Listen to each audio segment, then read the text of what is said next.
Leonardo Uller é presidente da Associação Brasileira de Corrosão e é pesquisador do Instituto Nacional de Tecnologia.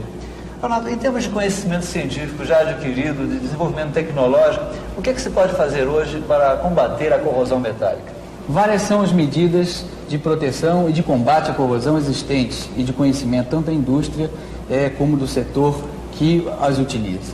Nós temos, no caso, sempre dito que a proteção anticorrosiva parte da prancheta, no momento em que se faz um projeto básico, um projeto de engenharia. Então o engenheiro tem que ter conhecimento da seleção dos materiais adequados, conhecendo o meio em que esse material vai estar em contato, a especificação do material junto com o desenho de equipamento é também muito importante, no caso, para se evitar, por exemplo, a retenção de líquidos, a utilização de tintas e de sistemas de tinta adequados para cada caso,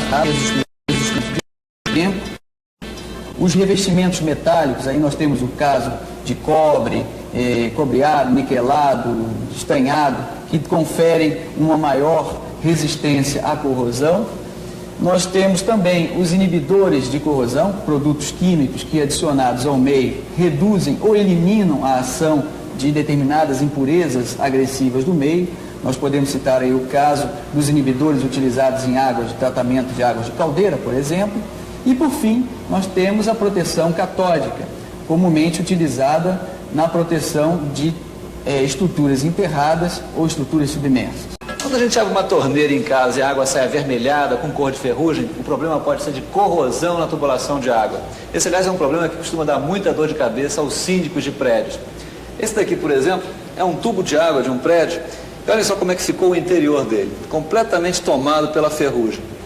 Leonardo, como é que um encanamento de água pode chegar a esse estado de ferrugem no seu interior? Nesse caso específico foi o caso que nós chamamos de corrosão microbiológica. É uma corrosão causada por bactérias redutoras de sulfato. Pelo que seu mecanismo de sobrevivência, elas produzem a formação desses nódulos de óxido de ferro. Essas bactérias existem normalmente na água? Essas bactérias existem normalmente na água e elas não são nocivas à saúde, como se poderia pensar. Tá? Em alguns casos elas existem, principalmente em casos de água industrial elas podem existir. Quer dizer que as bactérias também podem causar corrosão? Sim, claro. A corrosão microbiológica.